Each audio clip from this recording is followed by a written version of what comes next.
My name is John Smith, and I work as a night watchman in an abandoned warehouse in an industrial area of our city. It was a normal evening, and I was getting ready for my shift. It's hard to say why I took the job, but the pay was good, and as ex-military, I thought I could do it. At 11 o'clock at night, I started my shift. The warehouse was huge, its corridors dark and deaf. Everyone knew that the place had been empty for several years. However, I always felt a little uneasy when I walked these corridors alone. A few hours into my shift, I heard something unusual. A light sound, some kind of rustling, maybe the wind, I thought. But as I got closer to the source of the sound, I saw something strange. On the floor, among the dust, there were fresh traces of shoes. I know that no one should have been here but me. My heart raced as I realized that someone could have gotten inside. I decided to walk on, holding the flashlight at the ready. The further I entered the warehouse, the more it seemed to me that I was not alone. My confidence began to wane when I heard another sound, this time more distinct. It was a soft laugh that echoed somewhere in the darkness. I knew I had to call for help, but first, I had to make sure it wasn't just a prank. I carefully moved forward, trying not to make any sound. And suddenly I saw him, the figure of a man standing at the end of the corridor. He was looking straight at me, his face hidden in the shadows. I felt a chill down my spine when I realized that this man was not just an intruder. He had the look of a real madman in his eyes. I stood there, numb, trying to figure out what to do next. The man at the end of the corridor continued to stare at me without moving. I collected my thoughts and decided that the best option would be to back off and call the police. Turning back, I began to slowly walk away, keeping my eyes on the figure. But as soon as I took the first step, the man started moving towards me. He walked slowly, confidently, with a creepy smile on his face. I couldn't let him get close. I turned and started running. My steps echoed in the empty corridors, but I didn't stop. Reaching the security room, I hopped inside and closed the door. My heart was pounding as I grabbed my walkie-talkie and called for help. "This is John Smith. There is an outsider in the warehouse. He is aggressive. Help needed." My hands were shaking as I spoke. I looked at the surveillance camera monitors. The man was standing in front of the door as if he knew where I was hiding. His face was seen more clearly in the light of the cameras. He looked like an ordinary man, but something in his eyes made me feel terrified. My hand reached for the pistol I always carried with me. I understood that if he broke inside, I would have to defend myself. But the minutes seemed like an eternity, and I didn't know if I would wait for help.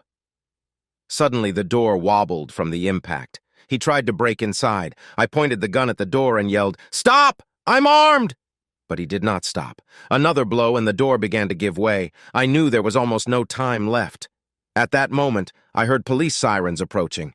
Rescue was close, but will they make it? The man continued to bang on the door, and at the last moment it opened. I raised my gun, prepared for the worst. But when he took a step inside, the police were already there. They grabbed him and threw him to the ground. I stood there, shaking, trying to understand what had just happened. The man was arrested and taken away, but his gaze haunted me. I knew this night was just the beginning of something terrible. A few days passed, and I tried to forget that night, but it was impossible. The police investigated, and it turned out that the man they arrested was an escapee from a mental hospital. His name was Robert Harris, and he was known for his brutal attacks on random people. I tried to return to normal life, but every noise, every shadow made me wary. I knew that Robert was behind bars, but the feeling of danger never left me.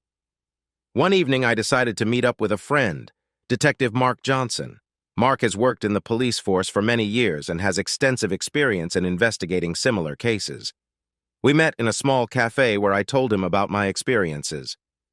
"John, I understand how you feel," Mark said, looking into my eyes. "But you should know that Robert is not the only one. There are many others who could be dangerous. You need to be careful." His words only increased my fears. I knew I couldn't afford to relax. From that day, I began to prepare for possible dangers. I trained, improved my skills, and was always on guard. But at night, when I was alone, I often dreamed of that look of Robert. His eyes were like bottomless wells in which I could only see madness. I knew it was only a matter of time before he reappeared in my life. It's been a few weeks since that night. I tried to focus on work, but thoughts of Robert Harris kept coming back. Every time I walked into the warehouse, I thought I heard his laugh or saw his shadow in the dark. One evening, while on patrol, I noticed something strange. At the far end of the warehouse, where I hadn't been before, I found a door I hadn't seen before. They were slightly open, as if someone had recently passed through them. My heart fluttered at the premonition of danger, but I decided to investigate the place. Opening the door, I saw a narrow corridor that led to the dungeon. The light of my flashlight scattered in the darkness, revealing old, abandoned rooms. There were pieces of furniture and garbage on the floor, but the worst thing was that there were some symbols carved on the walls that reminded me of old rituals. I took a few steps forward when I heard a soft whisper. It wasn't just a sound, but something more ominous. My heart was pounding as I got closer to one of the rooms. There was movement behind the door. I decided to look inside. There, in the corner of the room, stood an old chest. It was partially open and some fabric was sticking out. I got closer and saw that it was old clothes covered in bloodstains. Realizing that this might be where the maniac kept his trophies sent chills down my spine. Hearing footsteps behind me, I turned sharply. There was no one, but I felt that someone was watching me. I decided to quickly leave the place and call the police. Returning back to the security room, I kept looking around, but I didn't see anyone. When I entered the security room, I immediately called Mark. "Mark, you have to come here. I found something terrible. I think it has to do with Robert Harris," I said, trying to hold back my panic. Mark arrived in a few minutes. We went back to the dungeon together, but when we went inside, the chest was gone. In its place was only an empty room with symbols on the walls. Mark was surprised, but he trusted me. "Well, find him, John. You're not alone," he said, placing a hand on my shoulder. But in my heart, I felt that Robert was near, and the worst thing is that I didn't know how to stop him. The next day, when I came to work, there was an envelope on my desk. It wasn't signed, but I knew right away that it was something important. Opening it, I found a piece of paper inside with a few words. "We're not done. He'll always be there. Robert." My heart stopped for a moment. How could he leave this letter here when the police were constantly patrolling the area? I knew it was a warning.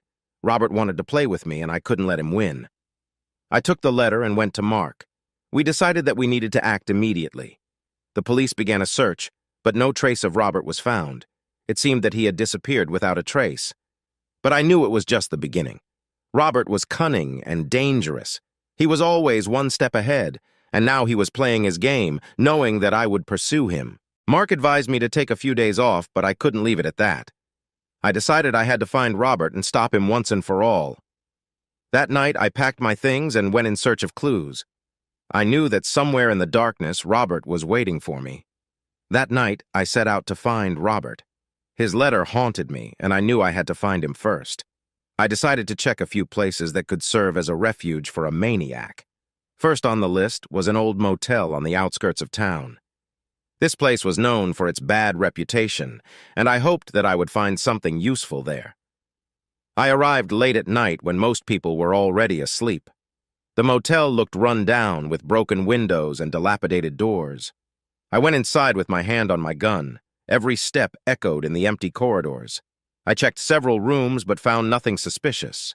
However, as I approached the last room, something caught my attention. The door was half open and there was a light on inside. I carefully went inside and saw a small room with a bed and a table. There was a laptop on the table and the screen was on. I came closer and saw that a text file was open on the screen. It was Robert's diary. "I saw him again today. He thinks he can stop me. But I know he's just my tool. Hell, follow me and I'll lead him to the end." My hands were shaking as I read these lines. Robert was playing me and I couldn't let him win.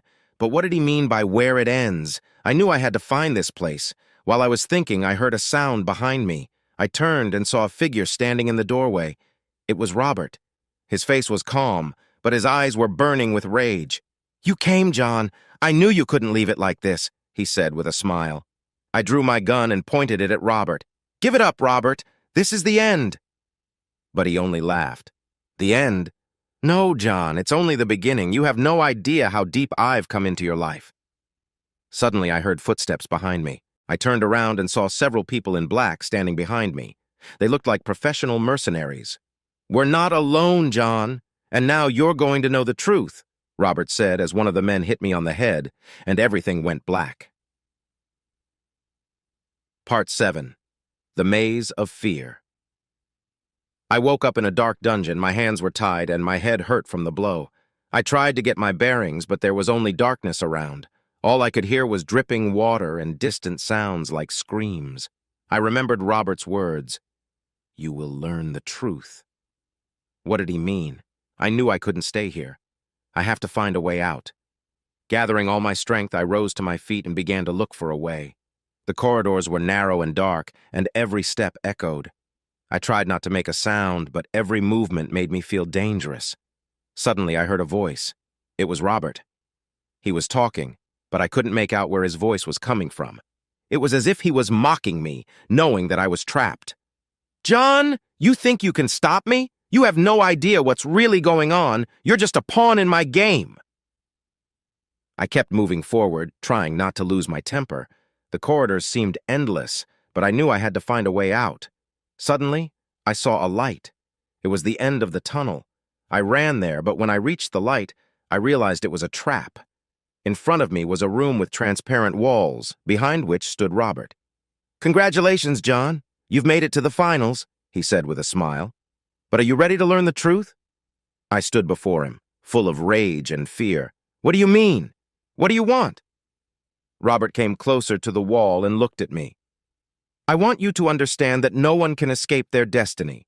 You are only part of my plan. And now you will find out what is really going on." He pressed a button, and the walls began to move. I realized that the room was changing, and I was in the center of his trap. Robert disappeared into the darkness, leaving me alone in this maze of fear. The walls moved, changing the configuration of the room. I stood in the center, trying to understand what was going on. My head was spinning with shock and fear, but I knew I had to find a way to get out of here. Suddenly, the walls stopped, forming a narrow corridor. I cautiously moved forward, listening for every sound. The corridor led me to a large room dimly lit. In the center stood a table on which lay documents and photographs. I came closer and started looking through the materials. The photos showed different people, but they all had one thing in common. Each of them was connected to Robert's case. The documents contained a lot of information about his victims and plans. I realized that Robert was not just a maniac, but a real genius of the criminal world. Suddenly, I heard footsteps behind me. I turned around to see Mark. He looked tired but determined. "John, I found you," he said, stepping closer. "Are you okay?" "Mark, how did you find me, and what are you doing here?" I asked, surprised. "I knew Robert would leave clues to lure you here. We've been following him all this time," Mark replied. "But now the main thing is to get out of here. This place is dangerous." We decided to turn back, but as soon as we took a few steps, the door closed behind us. We are trapped. The corridors began to change again, and we realized that Robert controls everything that happens here. "We have to find a way out," Mark said. "It's a trap, and he wants to keep us here." We began to move through the corridors, trying to find a way to the exit. Every turn was full of dangers, but we didn't give up. Suddenly, we heard Robert's voice coming from the speakers. "You think you can escape? This is just the beginning. I'll always be one step ahead." Mark stopped and looked at me. "John, we must stop him. He is playing with us, but we must not let him win." We kept moving forward until we found another room. It was empty, but there was an old notebook on the floor. I picked it up and started turning the pages. It was Robert's diary, where he described his plans and thoughts. "They'll never understand that I'm just a tool. They think they can stop me, but I'm already one step ahead. My real goal is to change their lives forever." Mark was looking at me, and I could see understanding in his eyes. "John, this is more than just a game. He wants to change us. We have to be ready for anything." We knew Robert was playing a dangerous game, and we were part of it. But we weren't going to give up. We kept moving forward, knowing that every step could be our last. Part 9. An Unexpected Ally. After wandering the corridors for a long time, we finally came out into the great hall, where the light was brighter. There was a chair in the center of the hall, and a woman with her hands tied was sitting on it. She looked exhausted, but her eyes shone with determination. "Who you are?" I asked, coming closer. "My name is Sarah. I used to work with Robert. He was my colleague before he went crazy," she replied, looking at us. Mark gently released her hands. "What are you doing here?" "Robert kidnapped me when I tried to stop him. He wanted me to see how he implemented his plan," Sarah explained. "But I know how to get out of here. I worked on this place and I know its secrets." We decided to trust Sarah and follow her instructions. She led us through the tangled corridors as she recounted her attempts to stop Robert. It turned out that she had access to information that could help us find his weak spots. "Robert has always been obsessed with control. He created this maze to break us psychologically. But there's one way out that he can't control," she said, leading us to a hidden door. We passed through them and found ourselves in a narrow tunnel that led to an old elevator. "This is our chance. The elevator leads to the surface. But be careful. Robert may be somewhere nearby." We entered the elevator and began to rise. Every second seemed like an eternity, but finally the door opened and we emerged. The daylight blinded us, but we knew we were safe only for a moment. "We have to find Robert and stop him," Mark said, looking at Sarah and me. "He won't stop until he achieves his goal." Sarah nodded. "I know where he can be. His main refuge is an old factory on the outskirts of town. He hides there and plans his crimes." We decided not to waste time and went to the factory. That was our last encounter with Robert. We knew it would be dangerous, but we couldn't let him continue his horrible deeds. The factory was huge and dilapidated. We went inside, trying not to make a sound. Every step echoed in the empty halls. We knew Robert could be anywhere. Suddenly we heard his voice. It blared through loudspeakers installed throughout the factory. "You think you can stop me? You have no idea how far I've come, but I'm giving you a chance. Find me if you can." We continued to move forward, trying to figure out where the voice was coming from. Finally, we reached the great hall where Robert was waiting for us. He was standing in the middle, holding a gun. "That's the end, Robert," said Mark, raising his gun. "Surrender, and we will guarantee you a fair trial." But Robert only laughed. "You think you can stop me? I've already won. I've left my mark on your life, and you'll always remember me." He pulled the trigger, but Mark got ahead of him with a shot. Robert fell to the floor, clutching his wound. His eyes looked at us with hatred, but he no longer had the strength to fight. "You made a mistake, John. You thought you could beat me, but I'll always be there," he whispered before his last breath left his body. We stood over him with mixed feelings. It was the end of a long and terrible game. We won, but the price was high. Sarah walked over to us and put her hand on my shoulder. "We did it. Now we can start a new life." Mark nodded. "We won, but we will never forget. Robert left his mark, but we will live on." We walked out of the factory, leaving this horrible chapter of our lives behind. It was a victory, but we knew the real fight was just beginning. We had to heal our wounds and find the strength to continue living. After that night, life started to go back to normal, but I kept feeling Robert's shadow behind me. Even dead, he remained present in my thoughts, causing fear and anxiety. Mark and Sarah also tried to return to normal life, but it was not easy. Several months have passed. We all hoped that this horrible chapter of our lives would be in the past, but Robert left us with a legacy of fear. He was not only a maniac, but also a master of psychological games. We knew his influence wouldn't fade so quickly. One day, when I was working in a warehouse, a young detective approached me. His name was Brian. He looked determined and confident. "John, I need your help," he said. "I'm investigating a few new cases that may be related to Robert. It looks like someone is following up on him." My heart stopped for a moment. "What do you mean? Robert is dead. How is that possible?" Brian leaned closer. "There are suspicions that he had a following. People who respected his ideas and now continue his cause. We found some evidence that points to that." I knew I couldn't ignore it. If Robert really had followers, we had to find them and stop them. I agreed to help Brian with the investigation. We started by analyzing all the materials left behind by Robert. I remembered everything I knew about him and his methods, trying to find clues that might lead us to his followers. Brian worked hard and spared no effort. He was young, but already had considerable experience in investigating similar cases. We quickly found several matches that pointed to certain groups of people who may have been involved in these crimes. One evening, when we were analyzing another batch of materials, Sarah joined us. She worked with us because she knew a lot about Robert and his methods. "I found something interesting," she said, unfolding the map. "These places where new crimes have been committed form a certain pattern. If you look at them from a bird's eye view, they form a symbol similar to the one we saw in Robert's dungeon."